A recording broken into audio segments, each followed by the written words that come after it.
And we continue with topic 4, physical boundaries. I think I hear turkeys. Did anybody else hear a turkey? Okay. Physical boundaries. As a child, you began to learn about your physical boundaries. You identified those spaces that felt comfortable to you, feeling content in some places and discontent in others. You gradually began to identify those people you felt comfortable with, choosing to spend time with them and staying away from people with whom you felt less safe and comfortable.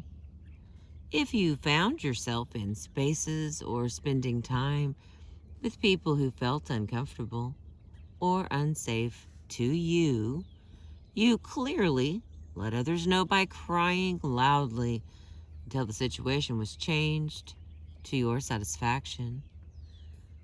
You responded to warm, gentle, loving touch positively while vigorously protesting any touch that did not feel good to you.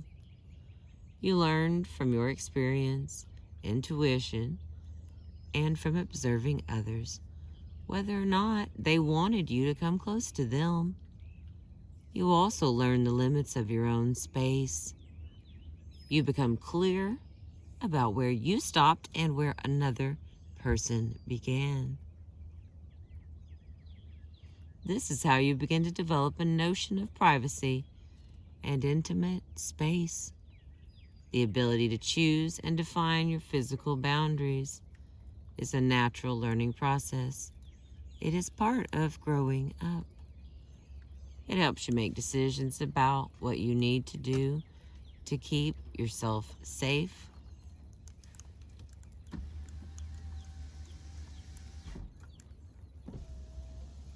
It's starting to rain. Hang on, I gotta roll up all the windows. The process of learning and choosing your own physical boundaries, it can be interrupted or stopped if they are repeatedly violated.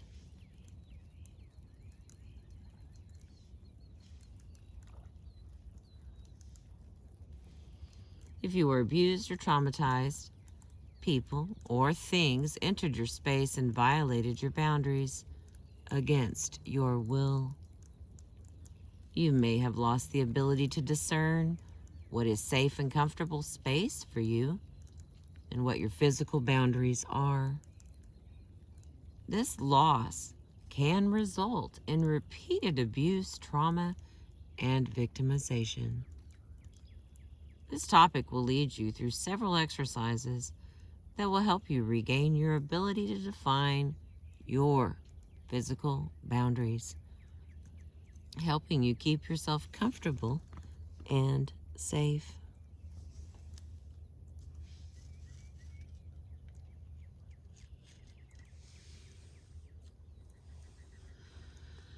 All right, exploring space.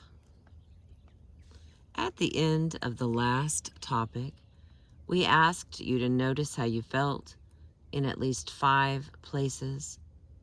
One woman might feel uncomfortable when she is in a large open room. Another might feel most comfortable and cozy in a small room with plenty of windows. You might be surprised to notice that you feel more comfortable sitting in the park than you do in your own living room. Make a list of the places where you noticed how you felt and write down how you felt in those places. Words you might use include comfortable, safe, secure, cozy, okay, uneasy, vulnerable, or unsafe. And there is multiple lines for you to make a list of the places where you noticed how you felt, and write how you felt in those places. The next question, in doing this exercise, what did you learn about your physical boundaries? Next question, were you surprised at some of the things you learned? If so, what were those things? Next question, how could you spend more time in places that feel good or safe to you? How could you spend less time in places that do not feel good to you or make you feel uneasy?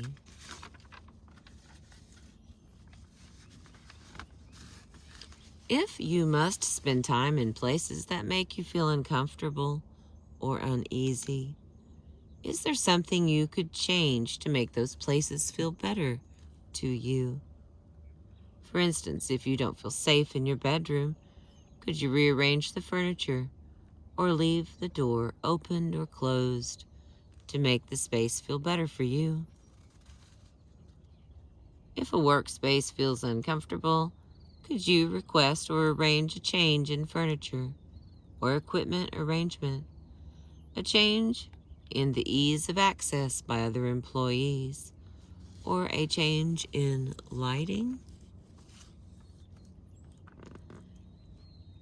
If there are places where you do not feel right, but you'd like to try to make the space work for you, you can help yourself get over those feelings of uneasiness. Begin by spending short amounts of time in the space. You could start with 1 minute. When you notice you feel safe and comfortable for 1 minute, increase the time to 1.5 or 2 minutes. Continue to increase the time you spend in the space until you feel comfortable and secure there. And when you are comfortable being there, another variation. Okay, wait a second. Felt wrong there. Only you can determine how often to go to the space, how long to spend there, and when you are comfortable being there.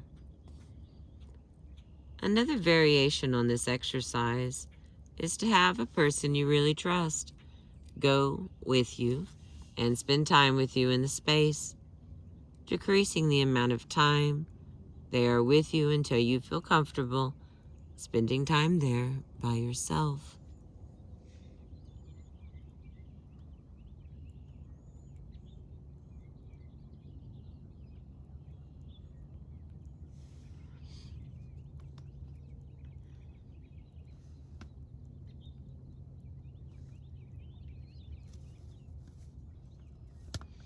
One woman noticed that she felt very uneasy when she went into the basement in her new home. Knowing that she couldn't always avoid going into the basement, she began spending time there, working with her husband on household chores. She gradually decreased the amount of time he needed to be with her in the basement, spending increasing amounts of time by herself until she noticed that she no longer felt uneasy or afraid there.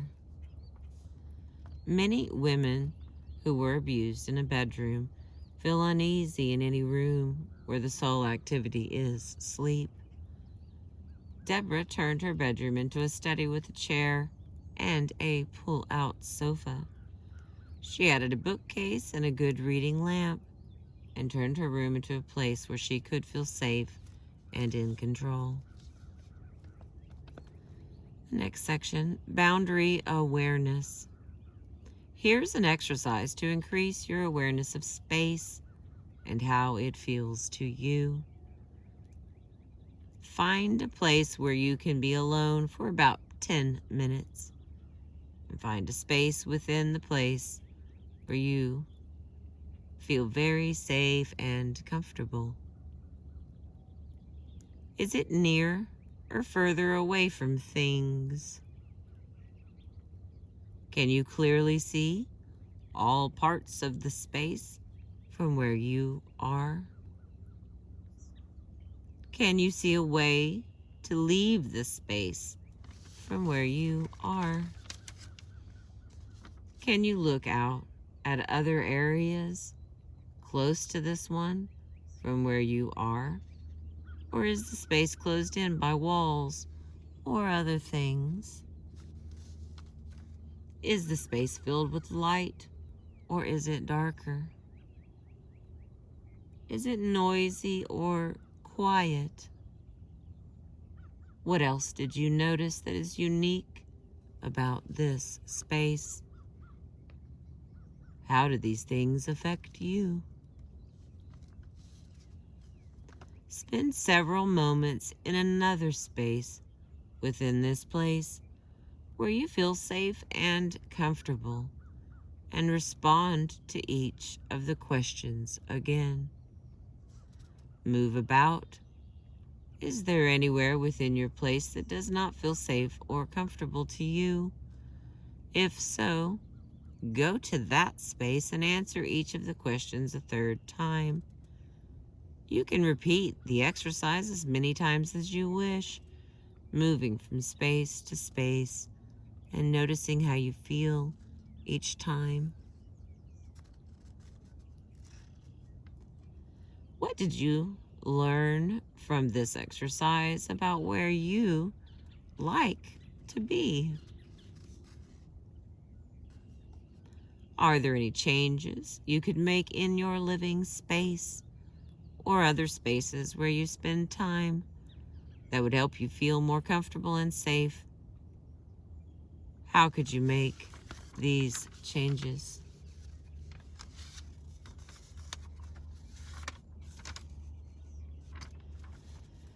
All right, next section, that was a big fish.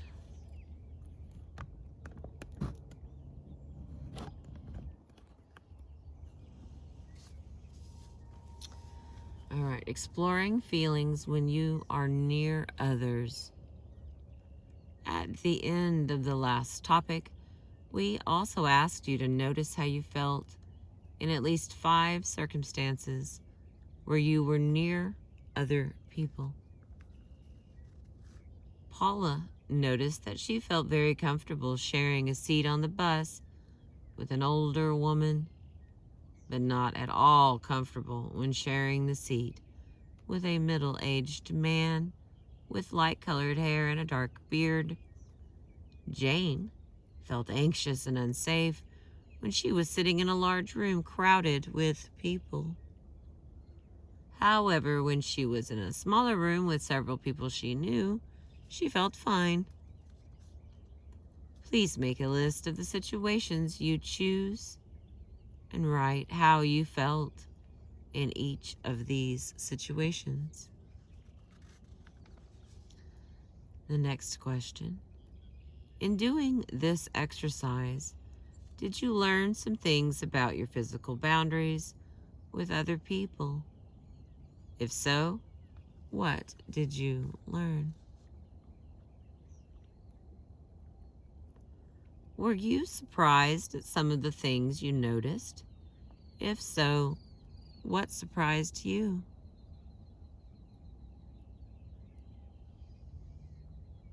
How could you spend more time with people and in situations that feel good or safe to you?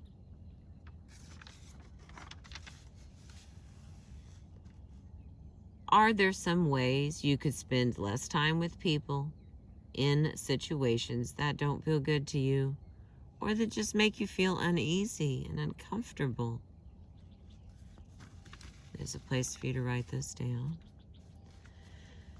All right. If someone violates or tries to violate your space, making you feel uncomfortable and unsafe, you can take action to change the situation. Depending on the situation and what you feel comfortable doing, you can. And they have 4 options, ideas to here. Number 1, Tell them how you feel, what is okay and not okay to you. For example, you might tell an uncle who is always trying to kiss you that you do not want to be kissed by him, or that you do not want him to touch you at all.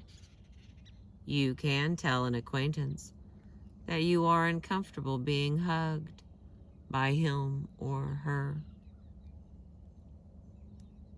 Number 2, avoid people who are making you feel uncomfortable or unsafe. Stay away from places where they might be.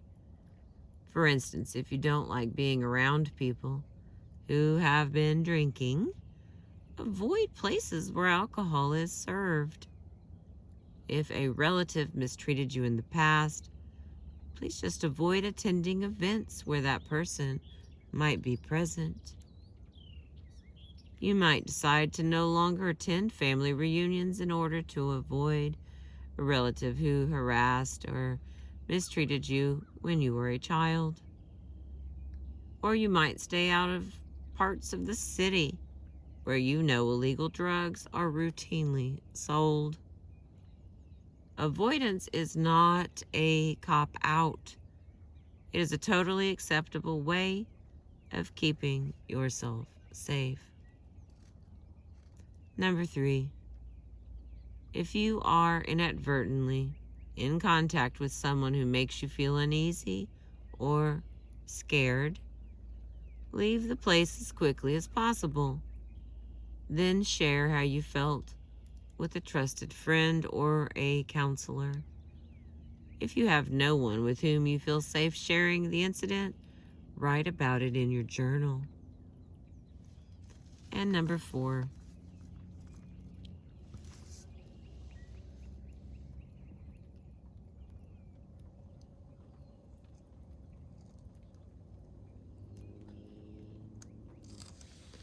if someone violates your space or hurts you and does not stop when you tell them to stop, do whatever you need to do to get away from them as quickly as possible while keeping yourself safe. Depending on the seriousness of the incident, contact your local crisis center, law enforcement officials, or mental health agency for support and assistance, and possibly to initiate legal action for further protection. The next part, exploring feelings about strangers. Ask a friend to accompany you to a place where there are many different strangers, such as a store. Walk through this area and make note of the following questions. Where did you feel most comfortable? Who was near you at this time? Where did you feel least comfortable?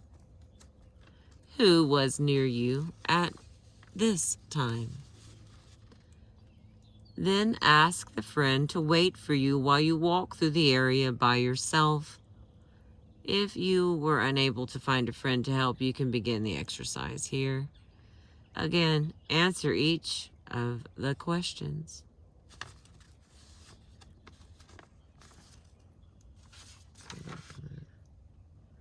Where did you feel most comfortable?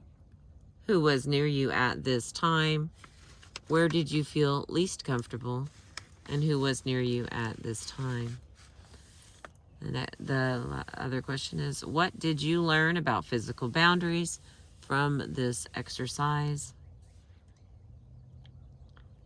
Are there any changes you could make that would help you feel more comfortable and safe in these circumstances? How could you make these changes? All right, the next category, touching or being touched. You also have the right and the responsibility to not touch others or be touched in ways that are uncomfortable or hurtful to you. You have the right to say no to any uncomfortable touch. This may be very hard for you If you have been traumatized or abused, you may feel like you can't even tell the difference between wanted and unwanted touch.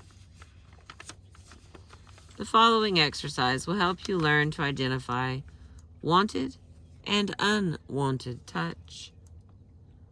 Choose several of the following incidents related to touch, or if none of the following have happened to you recently, any others you can think of, and note how the touch felt to you. For example, and then we've got a list to choose from. For example, note how you felt when a baby caressed your face, your mother hugged you, a dog or cat rubbed against your legs, you gently rubbed your own face, you gently rubbed sensitive parts of your body, someone else rubbed parts of your body, your partner kissed you, your partner touched you after a disagreement, a person walking on the street brushed against you, a person you did not know put his or her hand on your shoulder when you were conversing, a cashier inadvertently touched your hand. And then what we have here is, I know it's raining, but it's gonna go from the circumstance, how it felt, what I learned, and then we just did that over and over again so that you have. Okay. And remember, this is healing the trauma of abuse, and we're talking about physical boundaries and some potential for self-repairs. Do you think you can avoid unwanted contact or touch, either now or in the future? Why or why not? Of course, certain kinds of necessary medical testing and treatment may involve unwanted or uncomfortable touch. But even in such cases, you can make decisions about what you will and will not have done to your body. You can ask for a particular person to administer a procedure, or you can request a different procedure, anesthesia, or a pain-reducing medication. For instance, Marley was having a colonoscopy. The person who was to administer the procedure was a young man who reminded her of a man who had harassed her. She requested that a woman administer the procedure, and her request was granted. She knew she had a right to refuse the test if a woman was not available, have it rescheduled on a day when a woman was available, or have the test administered at a different facility where a woman was available. Many women find that visits to the gynecologist are especially troubling. In fact, a number of trauma survivors report that they avoid important tests such as pap smears and mammograms because being touched makes them feel so frightened. If you are almost phobic about seeing a gynecologist, you are not alone. There are some things you can do, however, to make your visit to the gynecologist easier. First, choose your doctor carefully. Would you feel better seeing a woman, a younger or an older physician, a friendly or an all-business type? Get recommendations from friends before you make your appointment. Next, schedule an informational visit before you go in for an exam. Explain your history briefly and tell the physician that what you will need in order to feel comfortable. If you sense any hesitation from him or her, choose another doctor. When you do go for your appointment, take a friend along to be present for as much of the appointment as you feel comfortable with. Finally, remember that you can stop the exam at any time if you are feeling too anxious. Okay, hang on, I gotta get a little drink.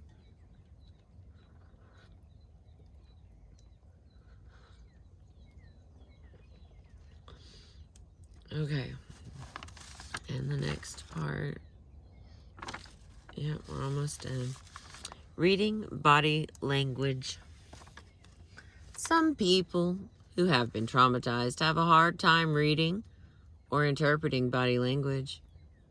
Others become even more aware of subtle clues. If you are in the latter category, you may not even be able to say what it is about the body language that gives you a message.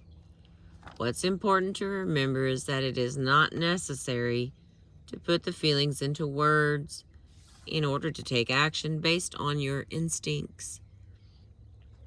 When Martha saw a man walking toward her on the street, she immediately began feeling uneasy. She acted on her feelings, turning around and walking quickly in the other direction in a very assertive manner.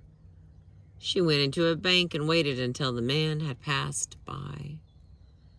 Sometimes the body language of people who have been traumatized does not accurately reflect what they want or don't want. You may want to think about this and practice making some changes in your body language to more accurately reflect what you really want and do not want. Practice the following using body language only. If possible, ask a friend to interpret your body language to see if it accurately reflects what you are trying to say. Here are some scenarios for practice. All right. It's a little list. It's not too much. We're almost done. Thank you for being with me. I appreciate you. All right. If you like someone, you care about someone, you want to get to know someone better, you want to talk to someone, you don't want to talk to someone is standing too close, you want someone to back off, you don't like someone, you don't want someone to touch you, you want someone to stop touching you. And those were some scenarios for practice. Practice the following using body language only. If possible, ask a friend to interpret your body language to see if it accurately reflects what you are trying to say. It's kind of like I used to have this game called Charades for the 3 people who know what that game was. All right, here we are at the end. Optional activity. Whether you live alone or with others, you need and deserve a special place in the world that is just yours, a place where you feel comfortable and secure. It may be a small corner of a shared room, a room of your own, or a whole apartment or house. If you are traveling, your space may be the things you carry with you and use to make each new place where you stay feel comfortable. Now that you are more aware of your physical boundaries, are there some changes you can make in your special place to make it feel better to you? Consider some of the following ideas. Rearrange the furnishings. Reorganize your things. Cover furniture with pieces of cloth or scarves. Scarves. Things you have that you like or that you purchase at a thrift store or department store. Add furnishings that make the space feel better to you, such as pillows and throw rugs. Decorate with pictures, art, and objects you enjoy. Paint the walls, floor, and or ceiling in colors that make you happy. Improve or replace, or have your land person improve or replace locks and other security devices. You do not need to make these changes all at once. You can work on them gradually. And the final section, things to remember every day. I use these in my daily calendar, or like my calendar, so that it pops up on my phone regularly. From each of the different chapters, I use different ones, and then I'll just trade them out, and sometimes I'll stack them. So here it is, things to remember every day. I have the right to define my own physical boundaries. I have the right to feel comfortable and safe. I can do what I need to do to keep myself comfortable and safe. I have the right to ask, expect, and insist that others respect my physical boundaries. I choose to spend my time in places and with people that make me feel comfortable and safe. I can protect myself from unwanted closeness and contact by saying no.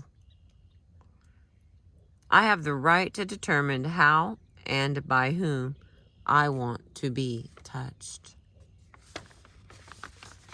And that is the end of topic 4, physical boundaries. There's another version on here, but I had a lot of wind gusts, so I wanted to redo it for you. I appreciate you.